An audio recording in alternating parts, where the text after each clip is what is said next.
a brief account of what we've been up to, and you guys will then take it from there. I think that we all know this effectively started when we celebrated 10th anniversary of the EFF, which was successful at the FNB Stadium.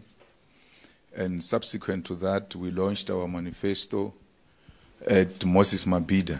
And when we launched our manifesto, or announced that we were launching our manifesto at Moses Mabhida, everybody developed an interest on Mabhida, and everybody started going to Moses Mabhida because they had not realized that there's too much voter constituency in the KZN which can be tapped into, and that whatever amount of numbers you take from KZN will really be a serious boost to the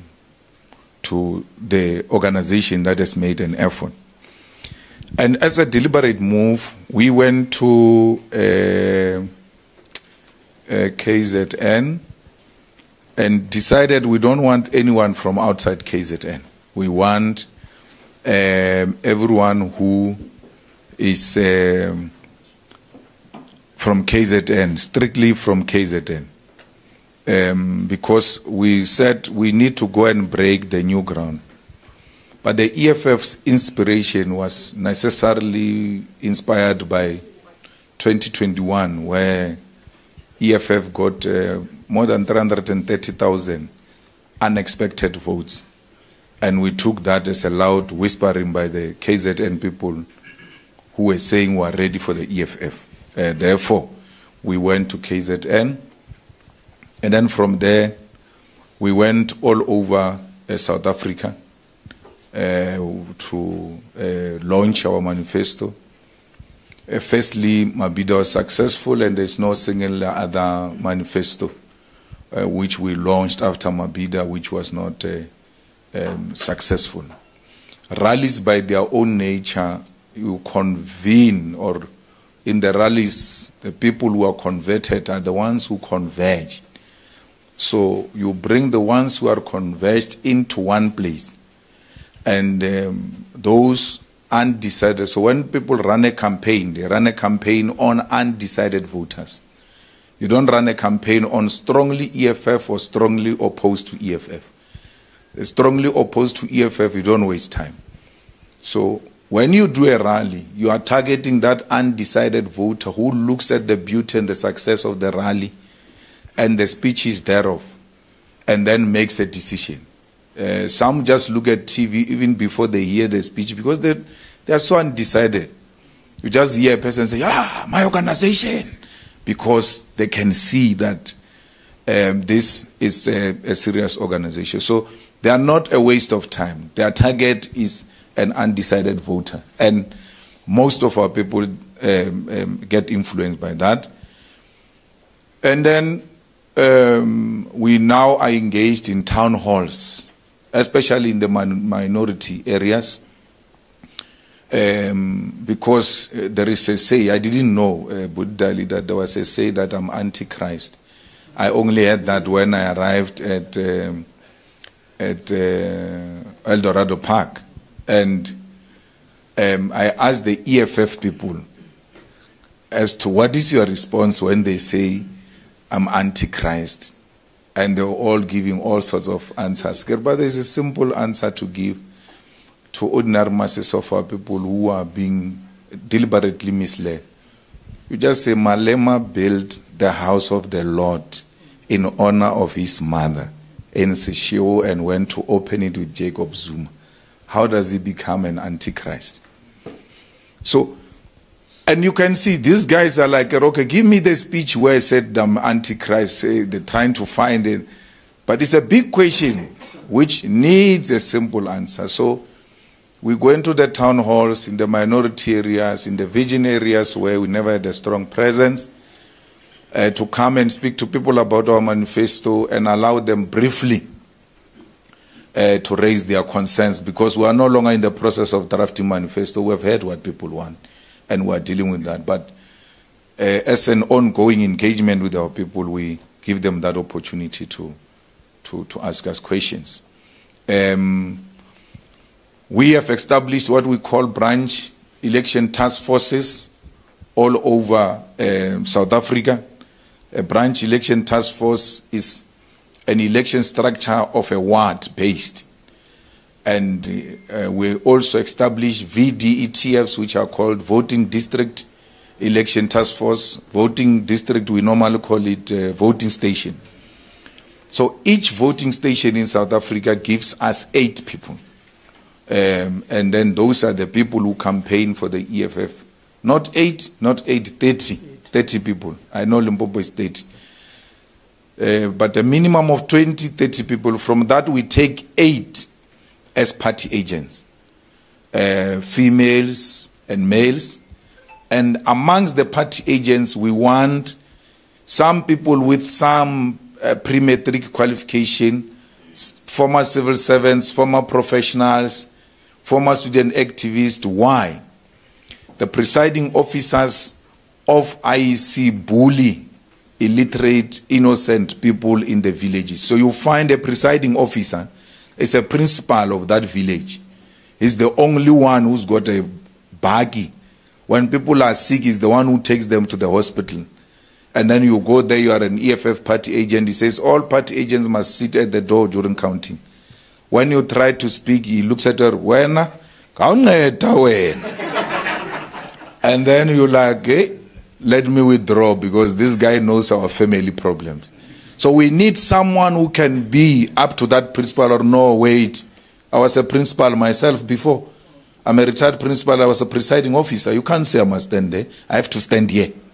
Once those credentials are revealed, then they retreat, because they know they are not dealing with people who are not necessarily clued up with the Electoral Act and Code of Conduct. Then from there, we are going to have our rally on the 25th of May in Limpopo, Peter Mugaba Stadium. We've got weekly reporting meetings where every structure from VD, branch, sub-region, region, province has to report about how many people did you speak to. We don't care whether they said they will vote for EFF or not. But at least you should have spoken to not less than 10 million people who say, we've heard of an animal called the EFF directly. Because they will never vote for a party they never heard of. So you ought to go and speak to them. And the good thing with the campaign of door-to-door is that you are not searching in darkness. You are carrying a voter's roll. So when you enter my family, you don't say, how many voters are in this house? You say, where's Julius Malema? Where's Ronnie Malema? Where's Tsepo Malema? Where? You call them from the voters' roll. Then you talk to them. Then you ask them, after talking to them, will you vote for the EFF? I'm not sure. Some say yes, some say no. Then you write them down, you write their contacts and all of that, you bring them to us. And then we capture them and then send them to head office as a province. The head office has got an existing operation center where ordinary members of the EFF call those people that you said you spoke to ask them, has anyone come to speak to you about the EFF? So that is portfolio of evidence, so that we don't just assume people are being spoken to only to find that people are passing time, are actually not doing the work. So the call center will call. We have established a call center. That call center, by the election time, each sub-region will be having its own agent that deals directly with that sub-region. Yesterday alone, we called 140,000 people because I just inquired about yesterday. So directly, and those are the calls that went through. Remember, some don't go through, and then we keep on repeating them. So we go around doing door-to-door. Our campaign is motu-motu. So you have to speak to people directly. Every other thing, if you say we did a march, we did a bash, we did a mini rally community meeting, it doesn't account for anything. Those are cherries on top. The only thing we are interested in is how many people have you spoken to and where is the portfolio of evidence. And then the National Operations Center calls those people, including the party agents. So these 8 party agents must submit them, we're going to call them, confirm them, engage them in a training. Then the same thing with election task forces. If you say this is a regional task force, it must have names, surnames, ID numbers, and telephone numbers. Sub-region the same, the branch the same, VD the same. The people who are going to be party agents must be coming from that VD. We don't borrow students to go and become party agents at Houghton. There must be volunteers. Don't tell us, no, it's a suburb. There is no suburb without black people. Anyway, we know that white people can't service themselves. They need us to service them. So there is us somewhere there in the suburb to service white people. So you can't say this is pure white people. It's not true. It's a lie. It means you're not doing your work. Because in that suburb, there is a bus rank. That confirms there are people here. In that suburb, every corner in the evening, you'll find domestics in a group in that corner sharing the notes of the bosses. Or you, yesterday it was difficult. So they are there, and you can find them if you want, even if you are looking for them. We are the best in the distribution of posters in South Africa. No one comes close to us. Why? We use our own structures. So we've got a team in each town, in every ward, called postering team. It must have names, surnames. The buggy they are going to use, we need its inner teeth to check if there is such a vehicle. And you must submit a picture of portfolio of evidence of the buggy, the step ladder, and the people going on top of poles, putting up posters. Someone sent me a message yesterday at 4 a.m. that Metro Police is removing our posters, and M1 and M2 and all of that. We send that to MMC or Public Safety. If it's not allowed, it's okay, but it can only be EFF. So everybody else must not put. We are ready to comply with everything. So we have a television advert that will launch soon, I think beginning of May. We're just waiting for ICASA to make allocations. We have a radio advert. We've got adverts in the newspapers, including News 24. But News 24 makes some terrible rule. It says, for you to have an advert in our newspaper or online, you must come as 3 different parties, 3 competing parties to come and say, we 3 of us want to. You can hear that level of madness. Ne? That I must go and talk to Steinesen and then talk to Bosa, Musima Emmanuel. Let's go and make an advert at News 24. So they are making that rule for simple reason. They know what's going to happen.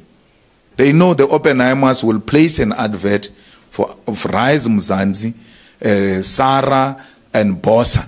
And say, no, but they came 3 of them. They made the requirement. But when you check all of them, they're the same thing. How do you get the adverts of Moon Pact into the News 24 platforms and you don't have others? They know there is no one who can come with the EFF. Therefore, EFF is barred from advertising on the News 24 platform.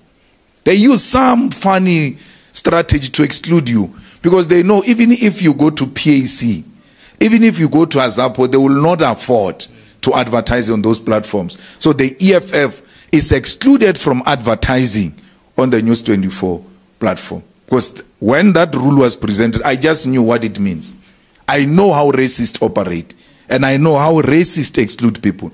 So when that came, I knew This is a strategy not to have the EFF on the News 24 platform. But otherwise, all of newspapers, except ENCA, by the way, will be able to advertise on those platforms. And we have no problems with ENCA. All they need to do is to apologize. And you all know that, and you all know they've done us wrong. And now in December is going to be a 5th year. So they still stand another good chance because the NPA is coming. They can apologize directly to NPA in December. We don't see why the IEC is appealing Zuma judgment. It's really very, very personal. And by doing that, they are keeping President Zuma in the news. By doing that, they are making President Zuma gather rallies outside every court appearance. So the court appearances are being organized by the IEC.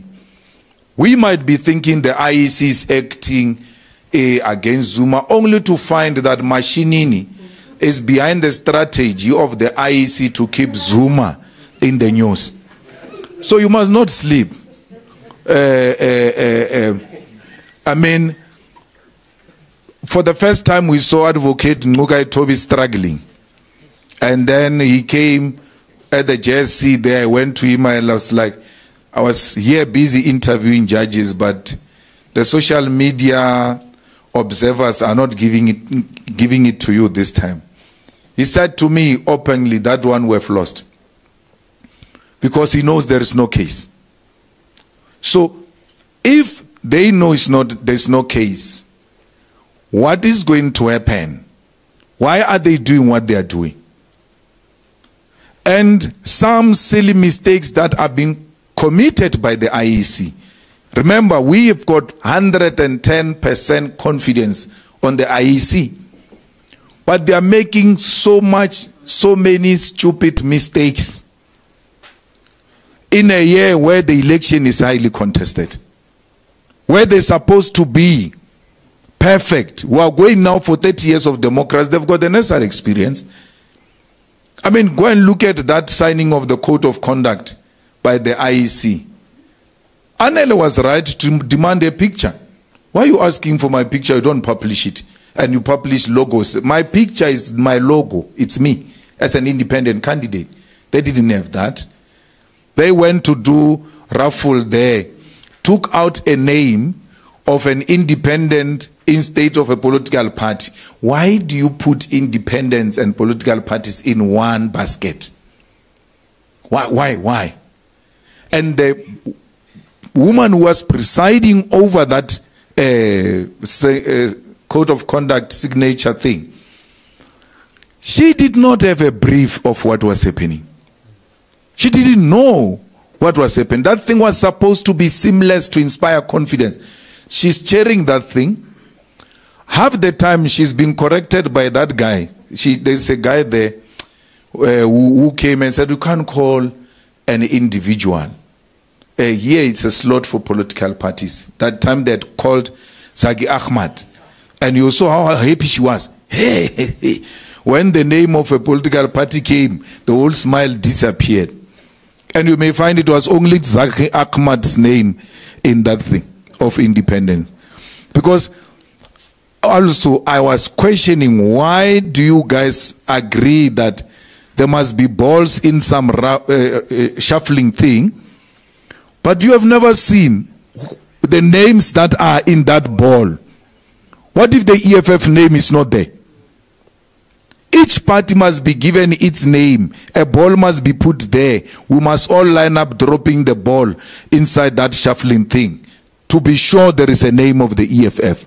Even after the event, they don't open those things to show you, no, they are political parties in these things. All of them are here. You don't see that in a highly contested elections. Then they shuffle. That guy of DA in Western Cape, Madigizela, becomes number one. His party becomes number one on the ballot paper to show she's not show what is she doing.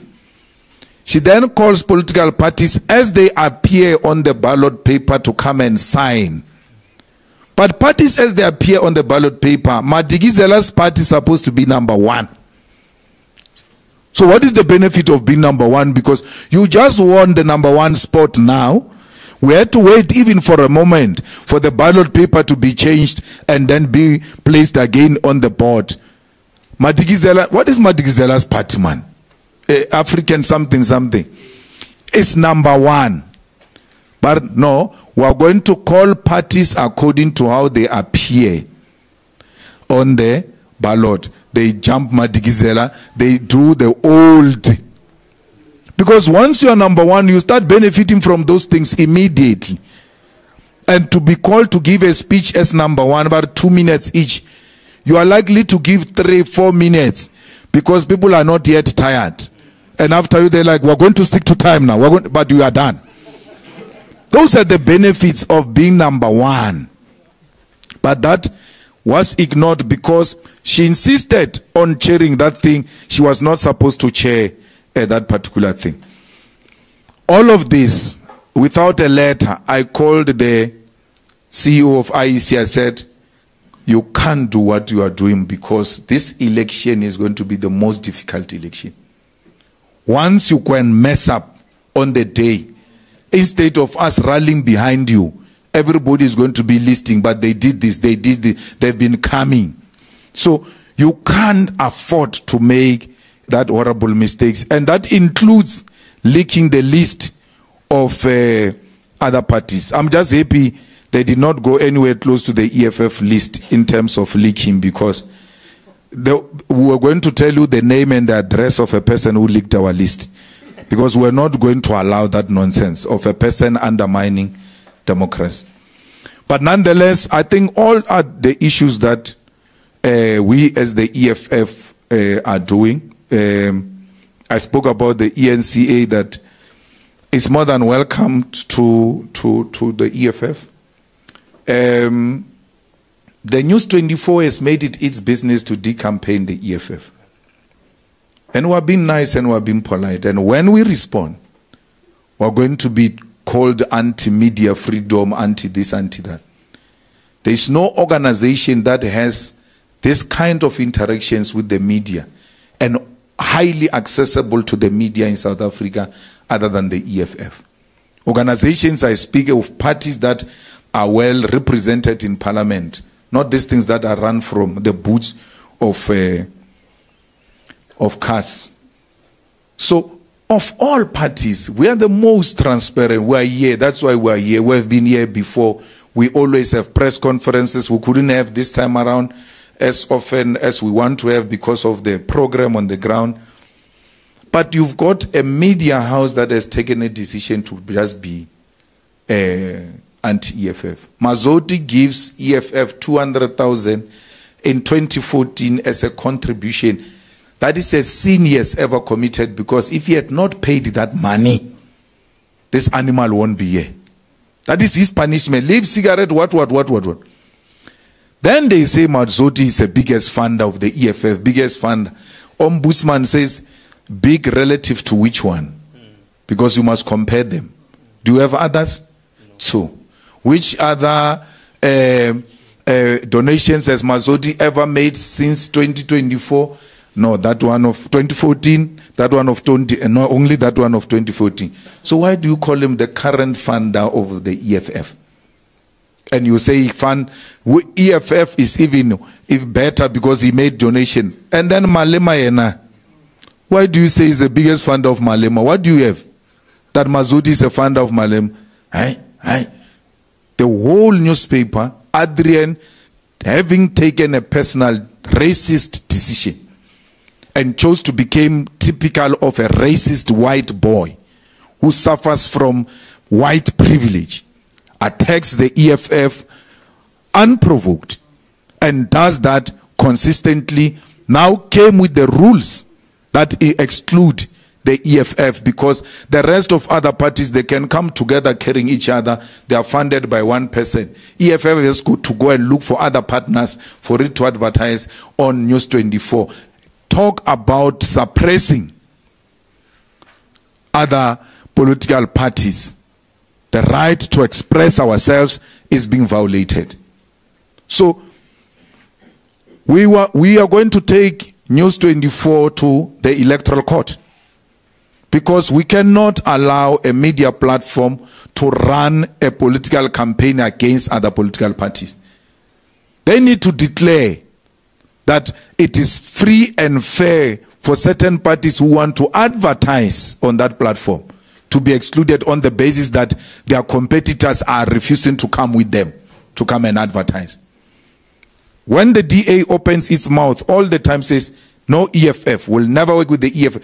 Imagine where you're going to get the DA to come and advertise with you when he told you that you are actually nothing.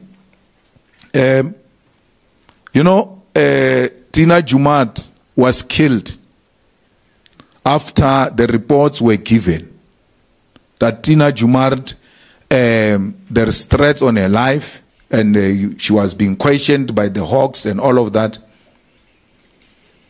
None of you has ever have an interest on what happened to that person. She's gone now. There's no clear, no one can give me a clear explanation.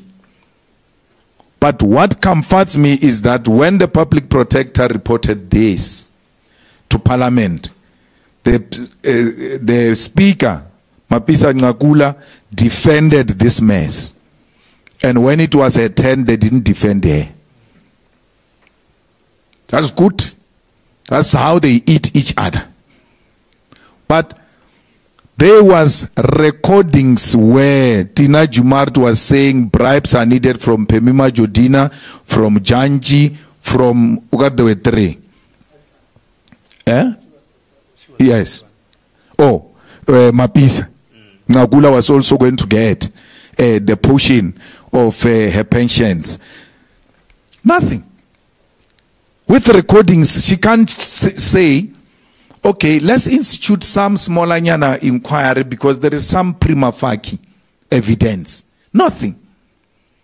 Nothing. And that woman is sleeping now.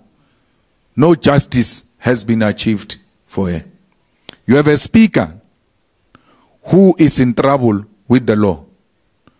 You have that is another arm of the state. You have a chief justice who's in trouble with the law because Zuma has taken him to court that his appointment was not correct. But be that as it may, Chief Justice Zondo made a statement that the ANC made a good decision in 2017 when it elected Cyril Ramaphosa as a president. That was a good decision which saved the country. No one is holding him. And even this professional, including black professional legal bodies, Buddhan, no one has reported him to JCC. Because Mukhweng was charged for commenting about politics in relation to Israel. This one is commenting about politics in South Africa, whereas internal party political issues. There's no discipline against him. That's another, they are doing each other favors. Then you have a president of the country in trouble with the law. Because Pala will not go away. He can do whatever he wants to do. Let me tell you, there was a case opened by that former DG of intelligence, Fraser. There's a case number. They now have to go and say we decline to prosecute so that we can prosecute him privately. There was a case number. All manner of evidence was presented by Fraser. Till today, that is not an issue. What is an issue? VBS. Malema must speak about VBS. Give me a case number against me on VBS. That is an issue. This is an issue we'll never let go. Where is the case number? Even in the absence of the case number, because of political hatred and political agenda, we must still go after them. Shivambu must account for VBS. Because of VBS, Shivambu's brain, economic brain, has shrunk. He can no longer be a good economic analyst. He can't make a good minister of finance. He went VBS. There are people who are in the dock now.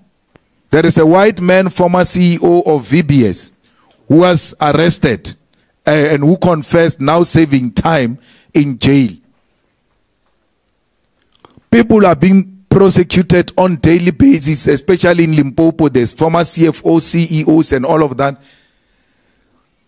Not a single law enforcement officer has ever even sent an SMS to ask us about VBS, including those fraud hawks. You know, the hawks, when they hear, hey, there is a case coming against you, then they start saying, no, I'm so and so from the hawks. There is this thing, we can close it, send this much. Not even a fake call was ever made to us about VBS. But VBS. Because you cannot find anything politically, ideologically, to falter the EFF. That's why Moeletsi Mbeki speaks about the leadership of the EFF, likes nice things. That's why they want houses with swimming pools and all of that. And then you don't ask him if Fidel Castro was a revolutionary. If he says yes, you say, didn't Fidel Castro have a swimming pool? Didn't Fidel Castro have a Rolex watch? The president, former president of Venezuela, Hugo Chavez, a good dresser of note, a man of style. But if you compare Chavez with Malema, to Malema's haters, Chavez is a revolutionary, but there's nothing that I'm doing different from what Chavez did. Who said Chavez didn't have a pool? And Lenin. What is revolutionary about smoking cigar? Because Fidel Castro used to smoke cigar. But if you were to smoke cigar now, you're going to be taken a picture and be questioned, what is revolutionary about cigar? But Fidel has never been questioned. What is revolutionary about smoking cigar when you're a revolutionary? So, those are the inconsistencies, those things of calling us flip-floppers. Musi Maimani said, we don't need political parties who must contest as independents. Musi Maimani today is contesting as a political party. You have never called him a flip-flop. This one who can't speak properly, Action essay, Mashab. And people said, I'm attacking people who was stuttering. Mashaba is not stuttering. No, it's not. Mashaba doesn't have a proper thought process. So he can't think and speak at the same time. That is a serious weakness in a person. He can't think. And there in Parliament, I was making a simple point. Or when you come with 1 seat or 2 or 3, it's 3 minutes. What is Mashaba going to say there with that kind of articulation? You are wasting your time. He will leave that parliament without having said a word. Imagine that the speaker is the EFF in the coalitions. Mashaba, Honorable Mashaba. Then he starts being worse. By the time he utters first sentence, the time is over. Sit down. Pelamola unyagabundlus. That's why you need. Once you stand up, on a point of order, speaker, what's that? It's not point of order, points are made. It's done. Because we are fighting for time. So, Mashaba says the EFF, when he leaves the DA, the EFF is the only party that has never come to me and asked me for tenders. I've got a high respect for the EFF. Today he calls EFF all sorts of names. None of you call him a flip-flop. None of you call President Mandela a flip-flopper. After he said he's going to nationalize, immediately after President Dali was standing next to him there. And then later Mandela said privatization is not a policy of the ANC. Well, I mean nationalization, we're going through privatization. It's not a flip-flop. President Mbeki, who said, how do I do door to door and explain to people to vote for a party which has got Nkabis in their branches? Today he says, I'm available, I'm going to campaign for my party. It's wrong for you not to campaign for the party. It's not being called a flip-flop. Why do you call the EFF flip-flopper? It's because you can't falter it politically and ideologically, and its commitments to fighting for the poor of the poorest. So we are here to say to you, we are available, and we are a government in waiting, and there's nothing that really can come between us and the union building. The ANC is at its weakest state now.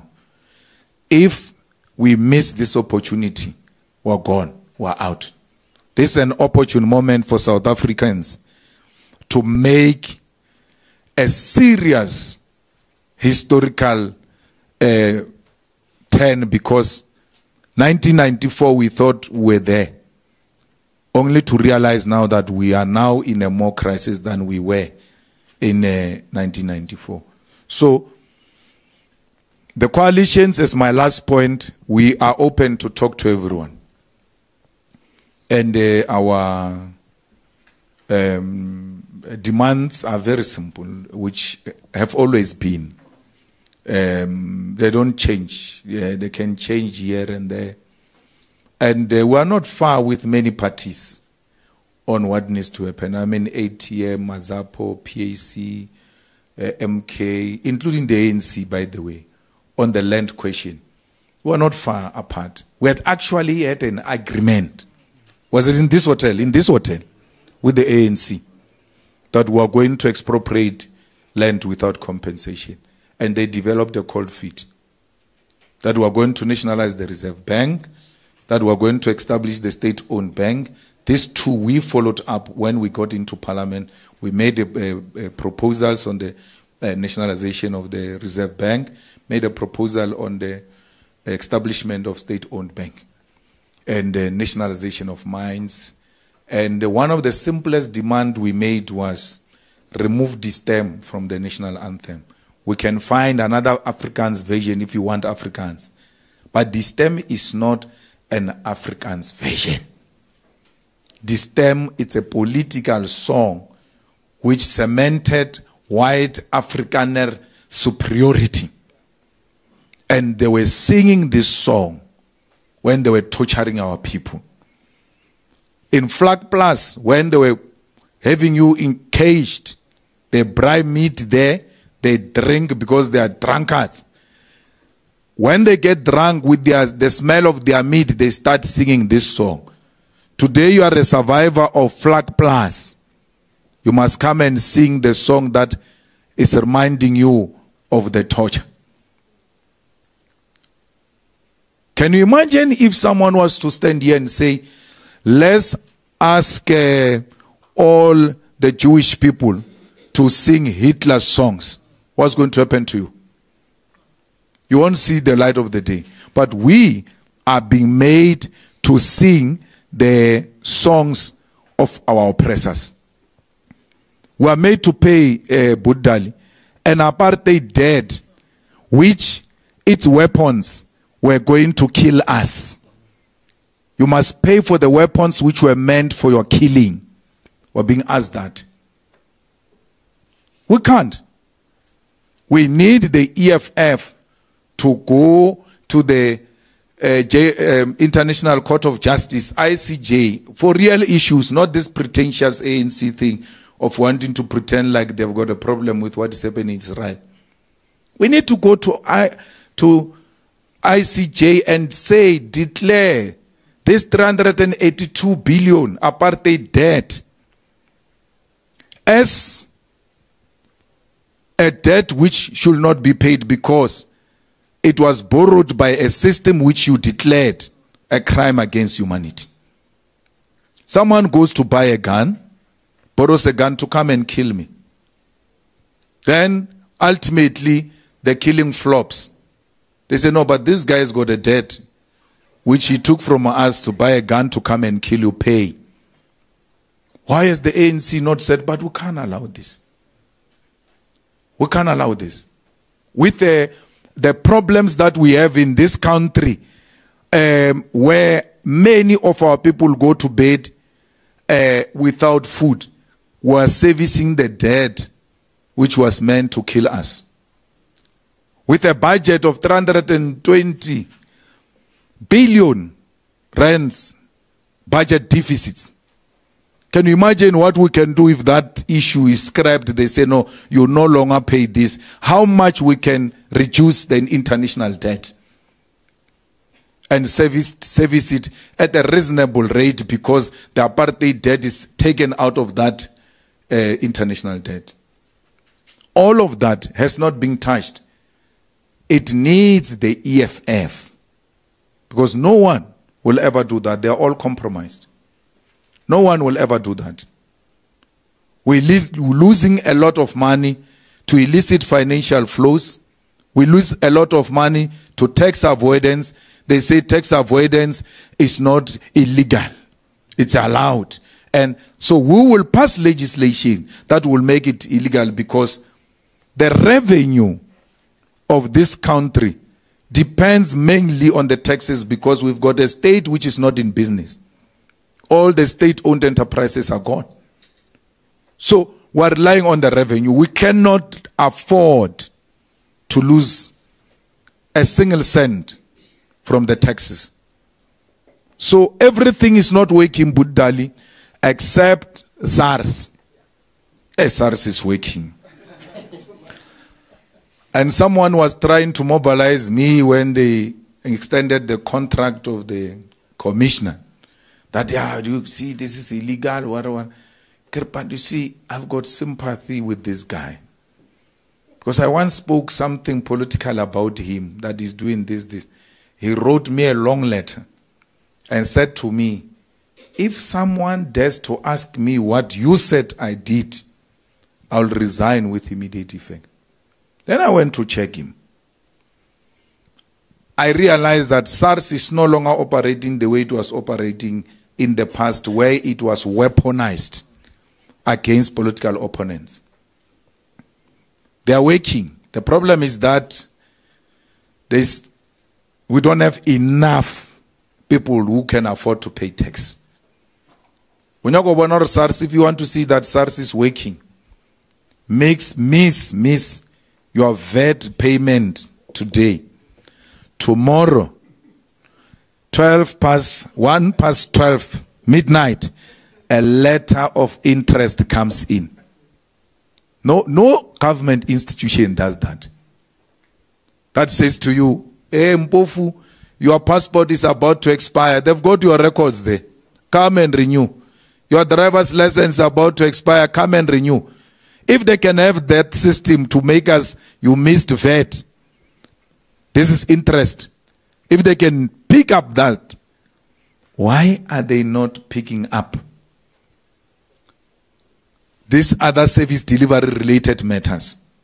So it can be done. It is possible.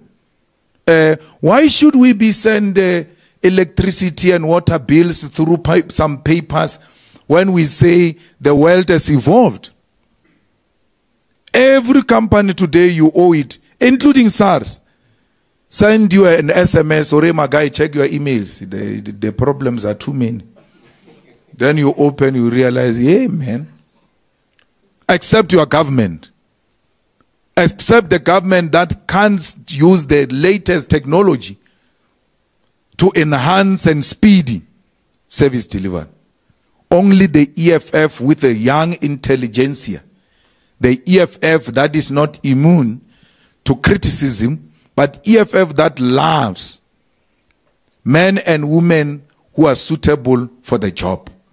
Not cadre deployment, which is directionless, but cadre deployment will implement it and will do it unashamedly.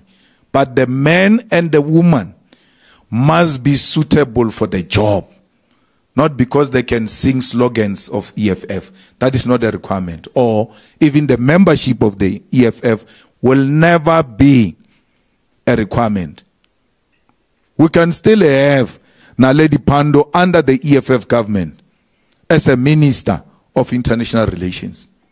Because she's good at what she's doing. She doesn't have to be an EFF member. It's her loyalty to the flag. It's her loyalty to the constitution. Is she a South African citizen? Her political affiliation is irrelevant. Thank you very much.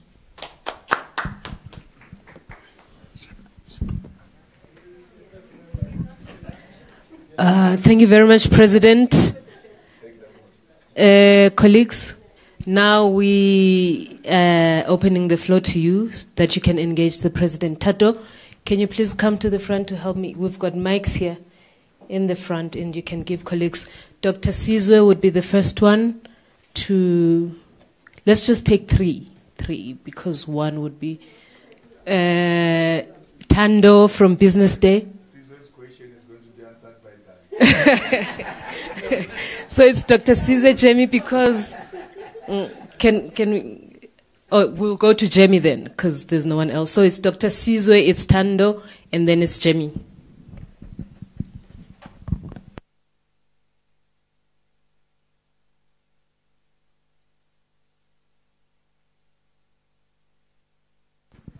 One, two. Thanks very much. Just a disclaimer, I didn't know that Advocate Mbofu was going to be here, and he didn't know I was going to be here either. Mr. Malema, thank you. President Cyril Ramaphosa emerged victorious at the most recent ANC elective conference just weeks after reports emerged that he was considering resignation. What's your assessment of the current balance of forces within the ANC? Do you think his position has strengthened or weakened since that conference? And do you think he will be president of South Africa after the election? Tando?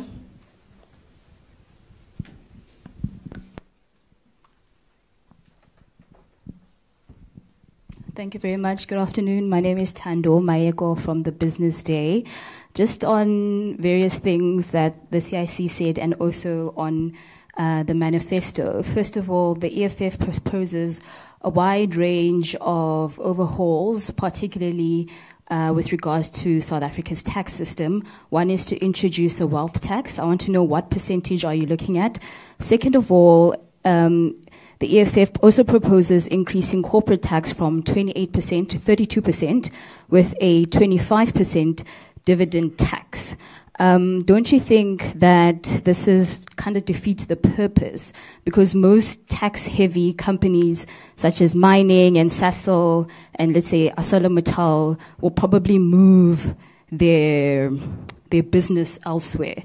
And then just on coalitions as well, you mentioned how you are not closed to the ANC, but you also mentioned how in this very hotel, you discussed things such as land and nationalization of Saab and also, what did you say? State-owned bank.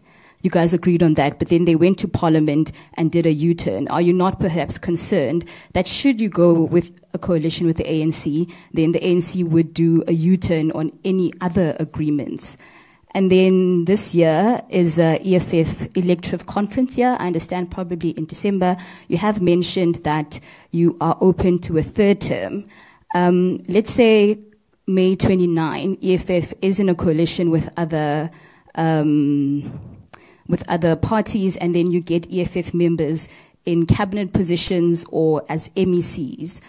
Do you think that this now EFF in power within the state will perhaps change the nature of contestation with the EFF, which has perhaps been run smoothly since 2014, because EFF members now know that, okay, if I get a position with the party, then there's likelihood that I'll be a minister or an MEC. Thank you.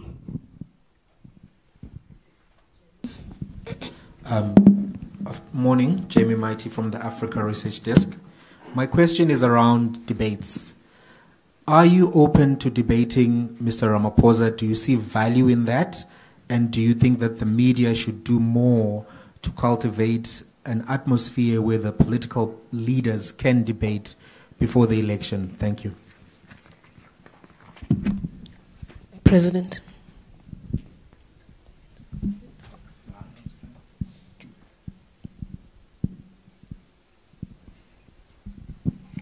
Thank you very much for those questions. The resignation by President Ramaphosa is there. The president resigned when the panel released the results. When it said there are serious issues that President Ramaphosa must answer on Phala. And when those panel outcomes came, the president resigned out of his own conscience, only to be persuaded by a political cabal that he must stay because his leaving means he's going. They are going. So where there was central, Praveen was central, and then don't worry, we'll squash this thing. Then the first thing they did was to use their majority in parliament to squash the truth under Nosfio Mapisa Ngakul. From that high chair of a speaker into the dock. Very interesting. Defender of Phala.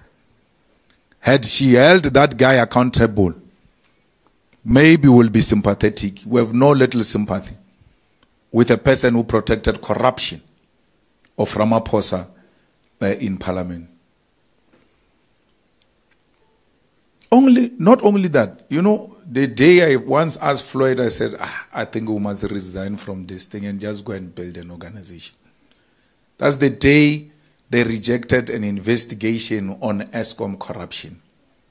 No one said there is corruption. We said, but there are serious allegations, worse from the former CEO and all of that.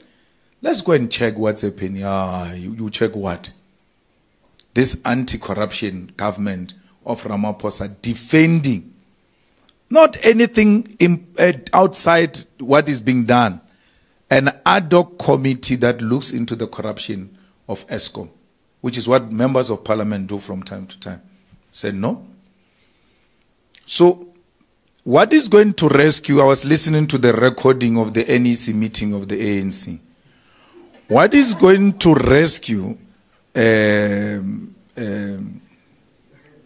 Ramaphosa is if he maintains the percentage or he goes up. Anything less than that is going to be asked by his own faction, or we need to try someone else because it's not working. The ANC strategy was outlined in that recording. I don't know why you don't have it. I must give you. No, I will only give you. They must get it from you. The ANC strategy is we have to get the same number or increase. And for us to get the same number, we need 11 million votes. If at a 70% turnout, 11 million vote will put us at 57%. But anything above that, at least there will be an increase. If you get less than 11 million votes, that's a problem. Why is it a problem? They know. It then starts internal debate on, is this guy really being helpful or not? It's the same as the EFF, by the way. If EFF declines its support now, my name is going to be on the table, or no matter, maybe let's try someone, man, because we tried many times and it's not working. It works like that in political organizations. Once you decline support, then the discussion starts around your head. That's why you see me working like a headless chicken, because I don't want to be part of any topic. Everybody must just say, when you say Julius, what are you saying? Well, we deliberately are not putting percentages or amounts on wealth tax and corporate tax and dividend tax, because it's a serious debate that we need to introduce, and the laws that we must look into if we are not going to have other sources of revenue. Because the way the corporate tax is being paid now, I mean, the amount of money we get just from mining alone can run the education of KwaZulu-Natal. Corporate tax of mining sector alone can't pay for the education of the children of KwaZulu-Natal. But we are one of the richest countries when it comes to minerals. But those minerals don't benefit us with anything. I was saying the other day that, you know, I don't know what these guys took from Oppenheimer. Maybe Budali one day will tell us because he was there. Where they allow DBS to go and share 50% with the Botswana government. And just across the board, they can't do it. And then when we say do that, they respond the way you were saying, my sister, of a business day. We will leave to other countries because these laws are dangerous for our business. We're not asking for anything they've not done. They are doing it in Botswana. Give us 50%, hold the 50%. You know what is the difference between what we are demanding and what is in Botswana? We're demanding ownership and control. So Botswana only owns, doesn't control. So they get told how many currents came out of your mines this year. They don't know. So we want to know ourselves directly by being hands-on so that we share a reality and not some speculation or what the bosses decide needs to be the way forward. The EFF is in power in Ekurhuleni. The EFF is in power in Joburg. The EFF is in power in Mohale City, in Nelson Mandela Bay. We used to be in power in KwaZulu-Natal, in eThekwini. Actually, we are even in a more powerful position in Nongoma as deputy mayor. I've not seen anything like that. Of people saying we are now, I mean, Dunga has got blue lights. I don't have blue lights. No one has got blue lights. The whole provincial chairperson comes to a meeting with blue lights and bodyguards. So what? Nothing. The only thing we love is the EFF. That's why in Parliament you can join today. Muzwane Lemanyi, we take you to Parliament. All we want is the organization. Once we safeguard the organization, its independence without any possible infiltration and diversion from its strategic objective, we're done. You can take anyone to Parliament. If they do what is not EFF, we recall them tomorrow. But here in the EFF, there is no one who can join today and lead in December. For a branch is how many years? It's in the constitution. It's a year, 6 months. The region, 2 years. Province, region? Yeah. So you don't join the EFF and ask the following day, where are the pastors sitting? No. Yeah. Why do you do that? We must safeguard the organization. If there is an organization, there will always be state power. In the absence of the organization, there will never be a state power. It's a waste of time. So, can a person go to Parliament today? Yes. You can join at 8 o'clock, by 4 o'clock you're in Parliament. There's no problem. Why do you take them to Parliament? Why do you send Mukwebane to Parliament so quickly and money and it's because these are experienced administrators. The EFF has reached a point where it must not just only attract the activists. It has to get professionals who are now going to make sure that the EFF's input is a well thought of input, it's implementable, and this is how we go about it. So, we cannot recruit an advocate, recruit a former GCIS spokesperson, and then recruit Eugene, who's got this influence in the art sector, and say, no, go and spend time in the branch.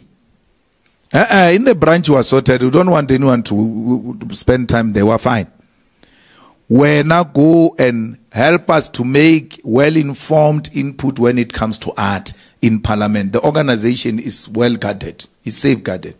We don't worry about it. We worry about government. I just said to you now, we can propose now Lady Pando to be a minister of international relations because she's got qualities. She doesn't have to be a member. So, for 30 years we suffered from illiteracy and incapacitated leadership, which blackmailed us with struggle credentials. We've honored them, it's done now. We've given them the honor and all of that. They can't take you beyond anywhere. If you want to know that these people are stuck, go and ask Lindiwe Zulu, why are you not paying social grants on time? We liberated you. We went to the camps and we fought for this country. We're talking about grants. But Fanon speaks about those people. That these guys, when they get power over a period of time, they can't explain their purpose except to plug you and permanently hold you in the struggle credentials. They don't know anything now. So you ask anyone, even Ramaphosa, you guys, at least that one you made noise about it. He was talking about struggle, this struggle, that. The liberation movement after 30 years in power self-destruct. And it doesn't matter whether the EFF is there or not. It will self-destruct. And therefore it requires, by the time it's self-destruct, there should be a formidable alternative for the rejected masses of our people. So that's what we're trying to do with the safeguarding of the EFF. So, I'm available to be president of the EFF in December. I'm not, the reason why I'm not saying is because I'm not asked. I will answer it. If they come to me, I'm going to say, I've been waiting for that question. I will answer it with branches, then I will answer it there. Our conference is in December, by the way. It's not going to change that. No matter the outcome of the elections, we must stick to the constitutional requirements of the EFF. By the way, we are the only organization that got formed after 1994 which does this thing. Your favorite Action SA 405, Mashaba. Because 405, even when Mashaba brushes the teeth, they are calling him. Stop what you are doing. I saw a debate, I don't know which channel was that, of 3 leaders, ANC, DA, EFF, Action SA, and this the other one. I'm like, what measures are you guys using to decide to exclude the IFP and the Freedom Front? Because Mututle mobare, mampela rampela, hey, odio. She got 4 seats, no 2. It was her and Towama. Towama dismissed Mampela Rampe. But let's go and check the amount of coverage you gave on Mampela Rampe. What measures does the 405 use and the Mail and Guardian use to exclude parties with evidence that they've got support? Why? If you want a debate of new parties, do it. They must debate amongst themselves. I told Musima Imani on Twitter, the last time Musima Imani trended and appeared in front of a newspaper, it's when he tried to do that thing of tour with me on Twitter. And I said to him, I will talk to you after the elections because we are not equal. I'll talk to him after the elections. You want a debate of those people, call them alone. What criteria are you using? And I don't understand. Why is the IFP keeping quiet? Why is the Freedom Front keeping quiet? Why is everybody with evidence of electoral support keeping quiet? I have no problem with you debating the new political parties that are not represented in parliament. You can have them. But do not call political parties that are in parliament with people who are not sure are going to be in parliament. Comrades, that thing is very difficult. Eh? That thing of the votes. You go into a ward, call gogos into a tent, give them 100 blankets, 100 food parcels, food, everything, dance nice. They go home. Tomorrow is by-election. Not after 2 weeks. Tomorrow, you get 30 votes. Mario, you had 100 registered gogos in a tent. Hey. Hey, I always look at you and say, hey, Zuma this, hey, Zuma that. I'm like, hey, this thing. If I'm asked to do it again, I will not do it. It's not easy. Someone was saying ACE did not register. He missed the deadline of list ACE and who. I sent it to you, but there are two. And Matunjwa. Matunjwa, powerful man in the mines. A powerful union. What? We are going to form a political party. It came the time now to form a political party. If you don't know it, you must ask Ivan Jim. With so many buggies and posters everywhere and 400,000 registered members, only to 18,000, not more than 20,000, mainly in PE. The whole revolutionary. More. As a man pepper more. It's very difficult, this thing. So, we're not going to be now be called to come and debate with people who are not going to get anything. Let there be a debate of new parties.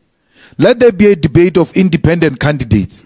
Let there be a debate of parties represented in parliament. I'm not saying don't cover them, but don't put them like they're our equal. We work very hard. So, I have no problem debating anyone. I was a debater, by the way, at school and won my school 10,000. And then I went to tell my mother, she's like, where's the money? The money is for the school, useless. So I love debate. I love debate and I promote debate. It's not in the culture of South African political parties to debate, but if it gets introduced, we don't have a problem. We debate in parliament, by the way. So we really don't have a problem. I can debate President Ramaphosa. If I debate President Ramaphosa, I can tell you now, we are not going to be far apart from each other. He can't say from his mouth, he doesn't want the return of the land into the hands of the people. He'll never say that. He'll never say he doesn't want the state bank. By the way, we passed that bill. He'll never say he doesn't want the nationalization of Reserve Bank. So, why would you be scared to debate someone that you are most likely to agree with? And then I must now be scared to debate Steinhazen. I mean, there is no person there. We can mop the floor with him. The only thing that gives me a privilege, it's a white privilege, but the DA established infrastructure. There's already an infrastructure. That's why this matriculus can behave like he thinks he's bigger. He found it.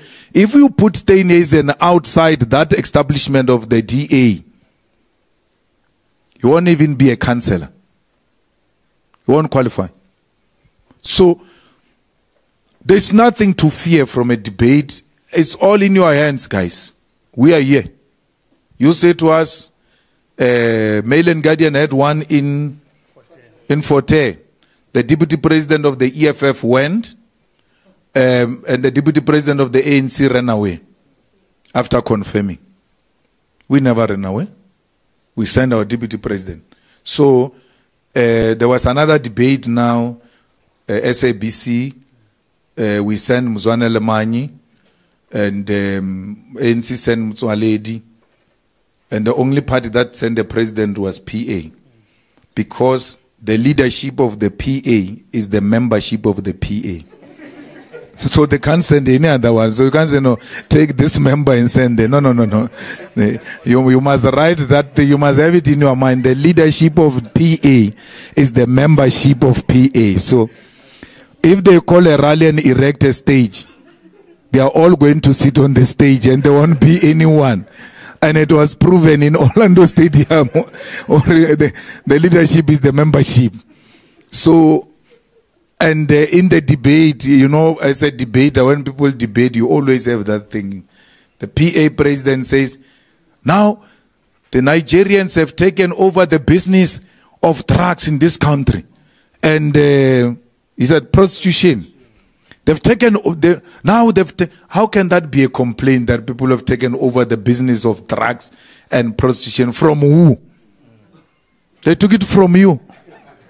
He's fighting for the business of drugs and prostitution. He said that.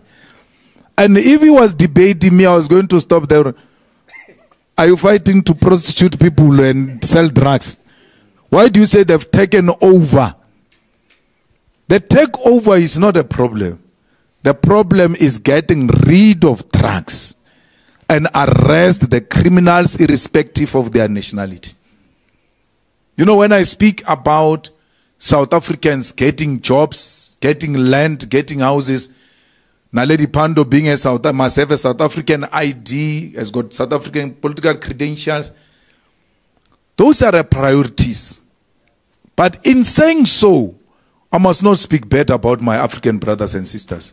I always say, which you deliberately don't cover and distort, the jobs in South Africa are going to be given to South Africans.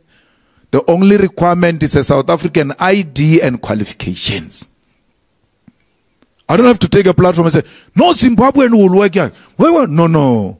But you hear what I'm saying. And of course, the Zimbabweans will work here. If there is a skill that we think they are bringing into our country, we'll definitely employ them, especially if that skill is not available. That's how the world economy is built, by the way. That's what makes America a superpower. The American military, we are told, is the one that discovered internet. But in reality, you might find that there was some young man who was so clever, and it came to their attention that, hey, there's this guy with this kind of different mind and brain. They come fetch you and say, show us here. And then from there, they finance that idea. From there, it becomes an American idea. Anyone with a skill all over the world, if Americans identify it, they don't wait for you. They come and say, we'll give you a green book. Come to America. So yeah, we hate people, even those that have skills that we don't have. We've got skills deficits. We've got, and we must admit. And one of the trainers of artisans, one of the best trainers of artisans was ESCOM, which is now paralyzed, which means there's going to be a shortage now of artisans, unless we revive ESCOM and put it where it was. We in South Africa are still piloted, when you fly, by white Afrikaner males. If we want well-trained females with hours, necessary hours to be pilots who can fly commercial flights, they may be found in the continent. We may not have them here. But when you go and fetch them in the continent and bring them here to dilute that whiteness of pilot space, no, you're giving jobs to Zimbabweans because you are comfortable with giving jobs to white Afrikaner males. You don't have a problem with that. Why are we still having sectors dominated by white Afrikaner males in the areas where we don't have skills, and we don't go and borrow African skills to come here to dilute the whiteness of those sectors? That is a debate which must not be had, because people can't vote for you. If you say that, you must know votes are going. You can call us flip-floppers for what you want. Since 2013, the formation of the EFF, and 2014 manifesto of the EFF, we have never shifted, both on our economic policy and our international policy, our foreign policy. We have never shifted. And you can't come here and say, no, you are wishy-washers. We are not wishy-washers. You go and read our founding manifesto and what we are articulating now, you will realize that you are overusing the word flip-floppers, because we have never. Even when we're told that this thing of foreigners and being protective of foreigners and outsiders is going to cost you votes, we said, let it be so. I'm waiting today for anyone, and Mzwanele should have asked that question in that debate. I want someone who's going to tell me this country is a successful country economically in the world because of the fence. They put a border. After putting a border, oh, they were very successful. You talk about borders as if border is a prerequisite for development and successful economy. What is that?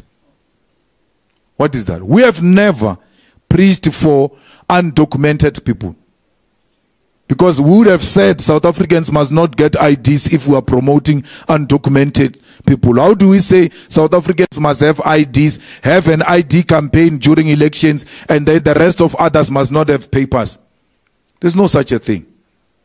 Everybody must be documented. But where you stay is immaterial. I was brought up by Peter Mokaba. Peter was close to Castle Matal. Peter, by all this time, thought Castle Matal was Tsonga, because he came from Zanin. He realizes later that, no man, when are you baby? Says, yes, all along I'm concluding that you are Tsonga. Why? It has never been any issue. Just, oh, he's from Zanin, oh, okay, yeah. So, it's like someone who comes and say, I'm Matala from Eastern Cape.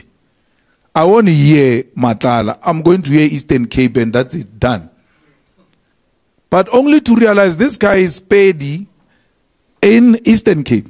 Because there are people who were forcefully removed in Matala and put in Eastern Cape. And today all of them speak closer. But it's irrelevant that. I don't care about that. What is relevant is, can this comrade perform a task? I don't care about their nationality, their regionalism, tribalism, and all of that. The reason why I don't like these xenophobic things is because when they degenerate, they go to tribalism. Well, what happens after we're done with Zimbabweans? Is vendors. What happens after we're done with the Swatis? So today, because of tribalism, parties are now flourishing in some in KZN who are saying we need a Zulu state, we need KZN state, and because we need a Xhosa state. Then the racists come on the other side and say we want independence of the Western Cape, because they've realized you tolerate nonsense. If they know that you reject this kind of divisions, starting from the continent and all over the world, none of those people will speak that language amongst yourself, because that language must never be appealing to any of us. Anyone who speaks division, we must say to them, no, you don't belong here.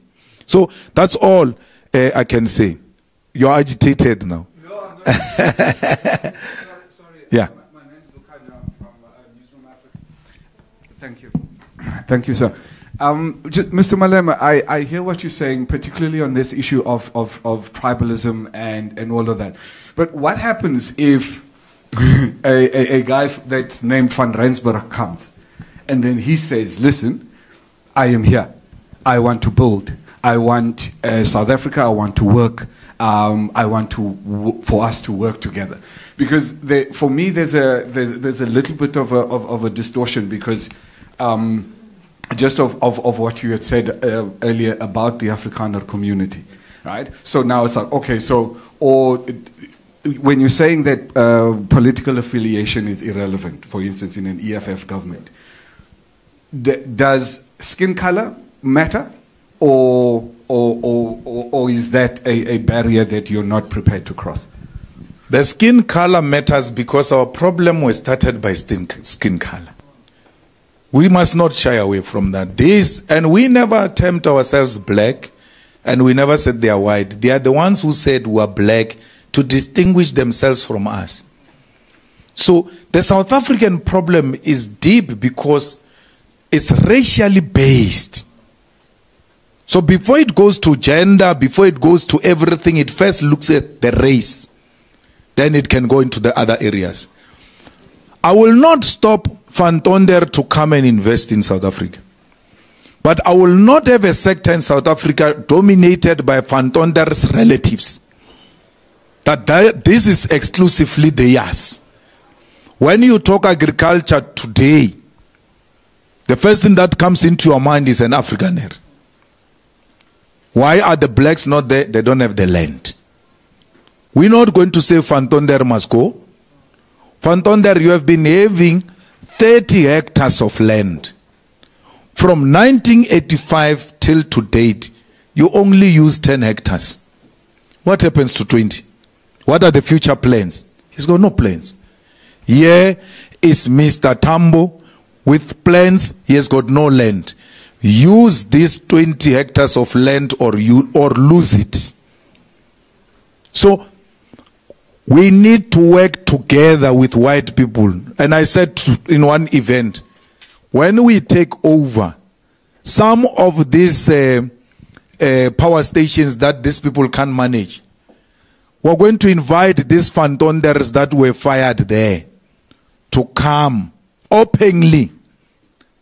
You are going to be paid on deliverables because you ought to mentor this guy. You are too old, we accept. But we can't deny the fact that we've got a skill. And we need this skill. But let it be transferred to a black person. Afrikaners, I love them the most because they've got only one passport, majority of them. Unlike these other ones, we don't know where they stand. They've got one leg this side, one leg this side. So Afrikaners are here with us. We are battling it against each other, but we are in one space.